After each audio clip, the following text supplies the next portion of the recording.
Wraithseer, rare and precious beyond compare, their souls protected from the predations of Slanesh within Spirit Stones. Long dead warlocks of great power can still be summoned to aid their craftworld in the form of a variant Wraith Lord known as a Wraithseer. The Wraithseers are to the Asuni spirit host what a warlock is to its aspect warriors and guardians, a war leader.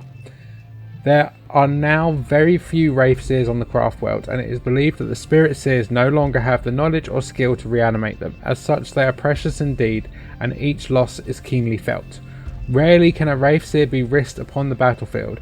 Armed with a distortion cannon, Wraith Spear and Wraith Shield, and wreathed in eldritch energy, a Wraithseer is still a potent foe despite its ancient age. Marching at the head of a spirit host, wordlessly guiding their actions, a Wraithseer still retains many of the former powers and instinct for battle.